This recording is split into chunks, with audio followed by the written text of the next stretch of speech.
আমি বিচার চাই না, বিচার চাইলে তো আমি সন্তানকে ফিরে পাবো না। দিন দিন যে বিচারহীনতার যে সংস্কৃতি গড়ে উঠেছে, কিন্তু কঠোরত সাজার মানেই কিন্তু আইনের শাসন প্রতিষ্ঠান নয়। জি। আহ, আপনার কাছে আসলে প্রথমে যদি একটু আসি, সেটি হচ্ছে আমরা দেখলাম আজকে থেকে আইনি প্রক্রিয়া আসলে শুরু হলো বলাই যায়, যেহেতু চার্জ গঠন করা হয়েছে। আগামীকাল থেকে সাক্ষ্য গ্রহণের প্রক্রিয়াটি শুরু হবে। হয়তো রামিসাকে নিয়ে আমরা কথা বলছি, কিন্তু এই রামিসার ঘটনার মাঝেই তো আসলে আমরা দেখেছি আরও অনেক শিশু, মেয়ে শিশু, ছেলে শিশু নানাভাবে হচ্ছে এই ধর্ষণ বা হত্যার শিকার হয়েছে, এবং সেই সংখ্যাটি কোনো অংশেই কম বলা যাবে না, এবং নানাভাবে তো তারা যৌন নির্যাতনেরও শিকার হয়েছে। প্রথমত আপনার দৃষ্টিতে একটু জানতেই যে কেন এই শিশুদের উপর এই সহিংসতার আচরণ বাড়ছে বলে আপনি মনে করেন, এবং হত্যার বিষয়টি যদি একটু উল্লেখ করে যে এখন খুব নৃশংসভাবে মারা হচ্ছে, যেভাবে কেটে, যেভাবে হচ্ছে একেবারে মাটিতে পুঁতে রাখার মতো ঘটনা নানা সময় আমরা কিন্তু বছরে বিভিন্ন জায়গায় দেখেছি এরকম ঘটনা ঘটেছে। আপনার কাছে কি মনে হয় এরকম হওয়ার কারণ কি? না, আমি মনে করি যে এই ঘটনাগুলো কোনো বিচ্ছিন্ন কোনো ঘটনা নয়, কারণ এগুলো অনেক আমাদের, মানে কি বলবো আমরা, এখন হলো দেশে আমি জানি না সহিংসতার পরিমাণ যেভাবে বাড়ছে বা বেড়েছে, সেখানে বিশেষ করে নারীকে যৌন হেনস্থা করা বা নারীর উপর যে আক্রমণ, সেগুলো শুধু অপরাধীর কোনো বিষয় নয়। আমি মনে করি এর মূলে রয়েছে নারীকে মানুষ হিসেবে মনে না করার যে মানসিকতা, দৃষ্টিভঙ্গি এবং সংস্কৃতি। এবং এর সঙ্গে আবার যুক্ত হয়েছে আরো অনেক কিছু, যে প্রাচীনকাল থেকে আমাদের সমাজে যে চিন্তা চেতনা, নারীকে নারীকে সর্বদা অধস্তন করে রাখার যে বাস্তবতা, এবং এবং এইসব অপরাধ করে পার পাওয়া যায়, বিনা বিচারে পার পাওয়া যায়, এবং এগুলোর কোনো সুরাহা নেই। এবং উল্টো আমরা দেখি যে নারী বিদ্বেষী যে দৃষ্টিভঙ্গি এবং আচরণ, এটার জন্য নারীকেই দোষারোপ করার একটা প্রবণতা সকলে লালন করে। এবং আমরা দেখি যে এর পেছনে যেই করুক, যেখান থেকেই আসুক, আমরা প্রতিবাদ প্রতিরোধ করছি, কিন্তু এটা ওই কিছুটা বলা যায় যে আমরা একটুখানি করে আবার একটু হাঁপিয়ে যাই, আবার একটু থেমে যাই, আবার হয়ে যাচ্ছে। কিন্তু হত্যার বিষয়টার সঙ্গে আমি যেটাকে মনে করি যে অপরাধী যিনি অপরাধ করছেন চিহ্ন রাখতে চান না, সাক্ষ্য রাখতে চান না, এবং সে কারণেই হয়তো হত্যার ঘটনাগুলো নৃশংসতার কথা, আসলে হত্যা তো হত্যাই, এর সঙ্গে নৃশংসতার প্রসঙ্গ আমি নাই বা বললাম। কিন্তু সাম্প্রতিককালে যে ঘটনাগুলো ঘটেছে, আমি মনে করি এর সঙ্গে বিচারহীনতার যে সংস্কৃতি আমরা দেখছি, সেগুলোর সঙ্গে আরো রয়েছে আইনি শাসনের অভাব, এবং এগুলো ঘটনার পুনরাবৃত্তি হচ্ছে বারবার। আমরা অনেকের নিন্দা জানাচ্ছি, প্রতিবাদ করছি, এবং অনেক দাবি উঠছে বিভিন্ন জায়গা থেকে, অনেক উদ্যোগও নেওয়া হচ্ছে। কিন্তু আমি মনে করি যে কোনো ঘটনারই এখন পর্যন্ত আমরা নিরপেক্ষ তদন্ত দেখছি না, এবং অভিযুক্তদের বিচারের আওতায় আনার যে দাবি সর্বমহল থেকে উঠে আসছে, সেটার বেলায় ঘাটতি রয়েছে। রামিসার বাবাও প্রথমে কিন্তু এই ধরনের একটা আশঙ্কা করেছিলেন যে এটি অন্যান্য ঘটনার মতো হারিয়ে যাবে, বিচার হবে না। তারপরেও যদিও আমরা দেখেছি সরকার খুব তড়িৎ গতিতে এই বিষয়ে পদক্ষেপ নিয়েছে, কিন্তু আরও তো অনেক ঘটনাগুলো এখনো রয়ে গেছে। আপনার কাছে কি মনে হয় যে এই বিচারটা শুরু হওয়ার কারণে কি কোনো আশার আসলে আমরা রাখতে পারি কিনা? আমরা আসলে সবসময় আশাবাদী, কারণ এই যে একটার পর একটা ঘটনা ঘটেছে, আমরা মনে করি সরকারের তরফ থেকে এর দৃশ্যমান উদ্যোগ আসতে হবে, এবং এই সহিংসতা বন্ধ করার জন্য, অরাজকতা দূর করার জন্য সরকারের সর্বমহলের প্রতি আমরা জোর দাবি জানাচ্ছি যে এটার একটা দৃশ্যমান, এটা শুধু নয়, এরকম যত ঘটনাই ঘটবে সেগুলো দৃশ্যমান পদক্ষেপ আশা করা, এবং অভিযুক্তদের বিচারের আওতায় নিয়ে আসা। কিন্তু আমরা ইতিমধ্যে অনেক কিছু লক্ষ্য করছি যে কিছু কিছু মানুষ আমাদের মধ্যে, যারা আমরা নিজেদেরকে শিক্ষিত বলে দাবি করি, মানবাধিকার কর্মী বলে দাবি করি, তারাও কিন্তু দৃশ্যমান জনসম্মুখে অঙ্গ কর্তন করা, জনসম্মুখে মৃত্যুদণ্ড দেয়া, এরকম দাবিও কিন্তু তুলছি আমরা অনেকেই। তা আমি মনে করি এই মনস্তত্ত্বগুলোর জন্য আমরা অনেকেই দায়ী, কারণ দিন দিন যে বিচারহীনতার যে সংস্কৃতি গড়ে উঠেছে, সেটার নিয়ে সরকারের কোনো সময়ই আমরা কোনো ইতিবাচক কোনো পদক্ষেপ আমরা দেখি নাই। অনেক আইন এসেছে, অনেক আইনে অনেক কঠোরতর সাজা এসেছে, কিন্তু কঠোরতর সাজার মানেই কিন্তু আইনের শাসন প্রতিষ্ঠান নয়। আইনের শাসন প্রতিষ্ঠার জন্য দৃষ্টান্তমূলক তদন্তের দিকে যেমন জোর দিতে হবে, তেমনি জবাবদিহিতা, এই যারা যারা এই প্রক্রিয়ার সঙ্গে যুক্ত আছেন তাদের সকলকে জবাবদিহিতার আওতায় আনা, এবং এর জন্য জনসম্মুখে এটা প্রতিনিয়ত এটা প্রকাশ করা। এবং আমরা মনে করি যে দ্রুত বিচার অবশ্যই করণীয়, কিন্তু দ্রুত বিচার হোক বা না হোক এর ফলাফলটা অবশ্যই জনসম্মুখে প্রকাশ করতে হবে। এবং আমরা মনে করি যে অপরাধীর শুধু বিচার নয়, অপরাধীর বিচারের পাশাপাশি ক্ষতিগ্রস্ত মানুষগুলোর সামাজিক এবং মানসিক এবং অর্থনৈতিক এবং শারীরিক ক্ষতিপূরণগুলোর চিন্তা করতে হবে। আমরা আসিয়ার ঘটনা ভুলে যাইনি। আসিয়ার ঘটনার পরে একটা আইন হলো যে মৃত্যুদণ্ডের একটা শাস্তি বহাল করা হয়েছে, কিন্তু শুধু এই আইন করেই আমরা মনে করি যে এটা প্রতিরোধ করা সম্ভব নয়। এর সঙ্গে আমরা এও ভাবতে হবে যে নারীকে মানুষ হিসেবে ভাবা, নারীকে মানুষ হিসেবে চেনা এবং তার প্রতি সম্মানজনক আচরণ করার জন্য যে মানসিকতার যে পরিবর্তন এবং সচেতনতার জন্য দীর্ঘমেয়াদী কিছু কার্যকর পদক্ষেপ নিতে হবে। এবং এটার জন্য সব ধরনের প্রচার মাধ্যমে সার্বক্ষণিক প্রচারণা চালাতে হবে। এবং আমি মনে করি এটার জন্য সরকারকেই প্রথম পদক্ষেপ নিতে হবে। আপনি আছেন আমাদের সাথে সোহরাব হাসান। আমরা আজকে যদিও রামিসার এই মামলার চার্জশিট গঠনের আমরা প্রক্রিয়া শুরু হতে দেখেছি, কিন্তু নিশ্চয়ই আপনিও লক্ষ্য করেছেন গণমাধ্যমের সামনে কিন্তু যেই অভিযুক্ত অর্থাৎ মূল আসামি তিনি বেশ কয়েকজনের নাম বলছেন, একজনের নাম বলছেন যে যার সাথে আরেকজন ছিলেন, সে হয়তো এই হত্যাকাণ্ডের সাথে জড়িত, কিন্তু আইনজীবীরা বলছেন যে এটি এক ধরনের মামলাকে ভিন্ন খাতে নেবার জন্য বা অন্যের উপর দোষ চাপানোর জন্য এই ধরনের কথা বলছেন আসামি। তদন্তর আগে যদি এরকম কোনো বক্তব্য আসামির পক্ষ থেকে আসে, সেটি কি তদন্তকে প্রভাবিত করে? ধন্যবাদ। না, সেটি প্রভাবিত করে না। আমি আপার সঙ্গে যেটা যুক্ত করতে চাই, আসলে আমরা একটা মানবিক সমাজ তৈরি করতে চাচ্ছি কিনা, করার জন্য প্রস্তুত কিনা, সমাজের প্রতিটি সদস্য ধর্ম, বর্ণ, লিঙ্গ নির্বিশেষে প্রত্যেককে মানুষ হিসাবে তার সম্মান দেয়া, তাকে তার মর্যাদা দেয়া, এটি যদি আমরা দিতাম। এবং এক্ষেত্রে বাধাগুলোকে, একটা আছে সামাজিক বাধা, অর্থনৈতিক বাধা, ধর্মীয় বাধা। এই বাধাগুলো যদি বাধা বা সংস্কার এই বাধাগুলো যদি আমরা দূর করতে পারি তাহলে এই অপরাধ অনেকাংশে কমবে।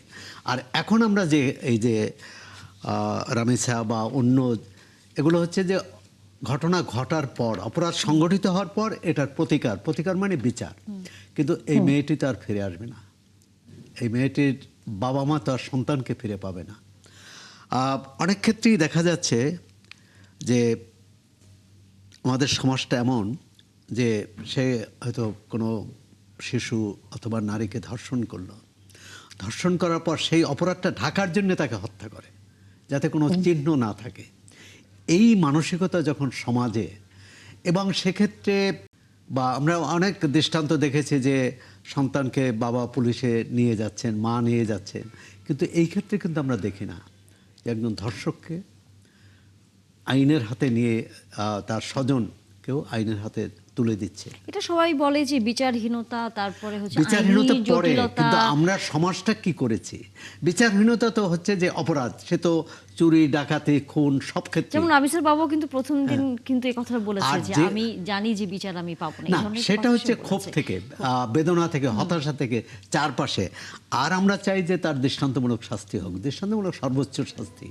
কিন্তু এই বিচারটা যাতে দৃষ্টান্ত হয়ে না থাকে, অর্থাৎ এক রামেসার বিচার হলো আর অন্যদের বিচার হলো না, তখন কিন্তু এটি, বা আসিয়ার বিচার হলো, আসিয়ার বিচার শেষ হয়নি।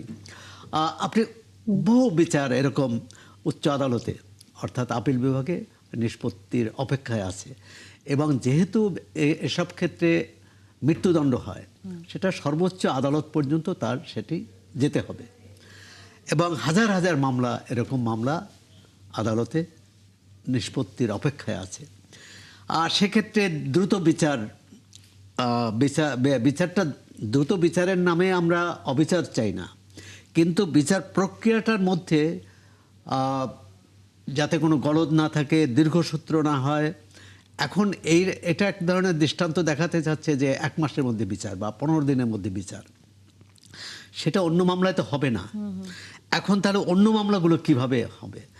এখন এই সম্প্রতি আইন সালিশ কেন্দ্রই বললো যে গত কয়েক মাসে যে হত্যাকাণ্ড, হত্যা, নারী নির্যাতনের ঘটনা ঘটলো, সেক্ষেত্রে কয়টার মামলা হয়েছে, কয়টা তদন্ত হয়েছে। এখানে আমাদের যে দুর্বলতাগুলো, তদন্তে যে দুর্বলতা, এখন এই হত্যাকাণ্ড বা এই ধর্ষণের বিরুদ্ধে একটা জনমত তৈরি হয়েছে, একটা জাগরণ তৈরি হয়েছে। এই কারণে এখন ধরুন পুলিশ দ্রুত বিচার চাচ্ছে, আইনজীবীরা চাচ্ছেন, অন্যরাও চাচ্ছেন, বাদী চাচ্ছেন। কিন্তু অন্য ক্ষেত্রে কী হবে? সেখানে যদি বিচারহীনতা চলতে থাকে, তখন কিন্তু এই যে রামেসার বাবা যে আশঙ্কা প্রকাশ করেছেন, আর সেটাই কিন্তু থেকে হলো। এর আগে দীপন হত্যার পর, দীপন মানে একজন প্রকাশক, তার বাবা ঢাকা বিশ্ববিদ্যালয়ের শিক্ষক অধ্যাপক আবুল কাশেম ফজলুল হক, তিনিও বলছেন যে আমি বিচার চাই না। কিন্তু তিনি আরেকটি কথা বলছিলেন, আমি বিচার চাই না, বিচার চাইলে তো আমি সন্তানকে ফিরে পাবো না। তার চেয়েও গুরুত্বপূর্ণ হচ্ছে যে দর্শন, যে চিন্তা একজন মানুষকে হত্যা করতে উদ্বুদ্ধ করে, সেই দর্শন যদি সমাজ থেকে আমি দূর না করতে পারি, তাহলে তো আরেকটি ঘটনা ঘটবে অন্য নামে, অন্যভাবে। আমরা একটা মানবিক সমাজ তৈরি করতে পারি না। ধরেন আমাদের অনেক রকমই আছে, আমাদের শিক্ষা প্রতিষ্ঠান বলেন, পরিবার বলেন, নানা রকম বাধা। বাবা মাও কিন্তু আমাদের সমাজ একটা ছেলে এবং একটা মেয়েকে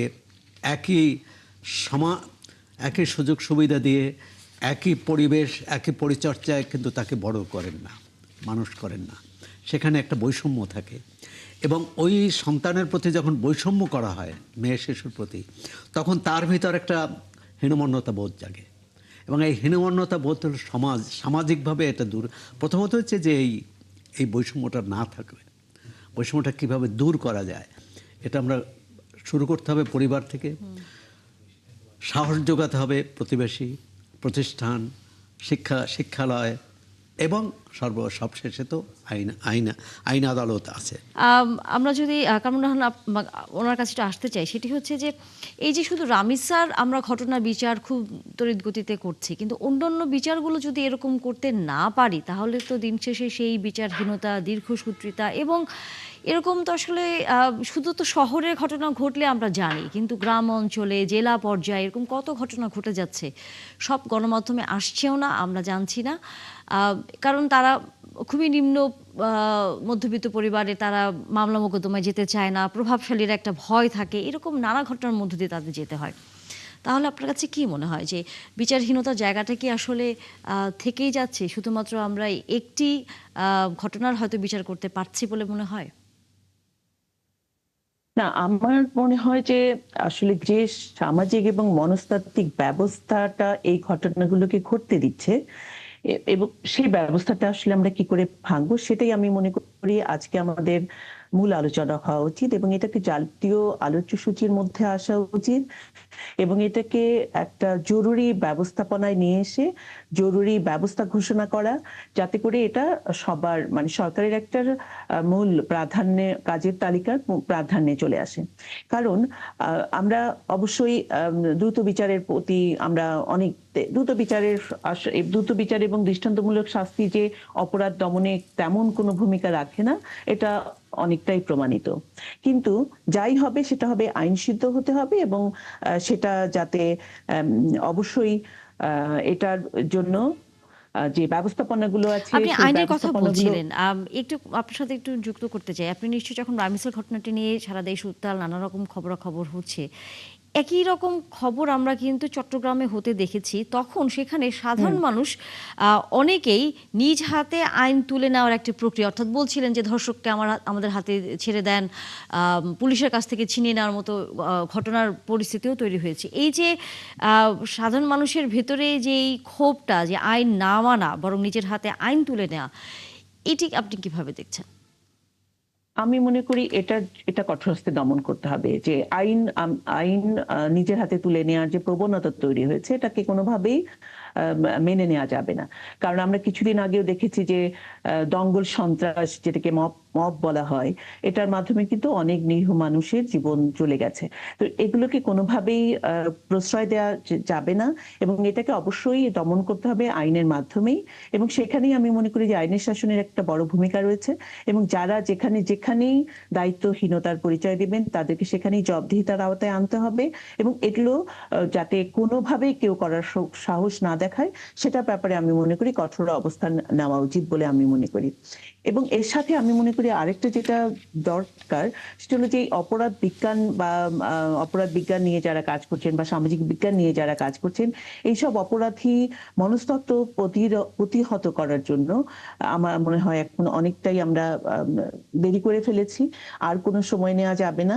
এবং এগুলো অপরাধ যাতে আর না ঘটে, এই মানুষগুলোর মধ্যে কি মনস্তত্ত্ব কাজ করছে, কেন এই অস্থিরতা কাজ করছে, সেগুলো নিয়ে আমাদের মনে হয় এখন মনোযোগ দিতে হবে।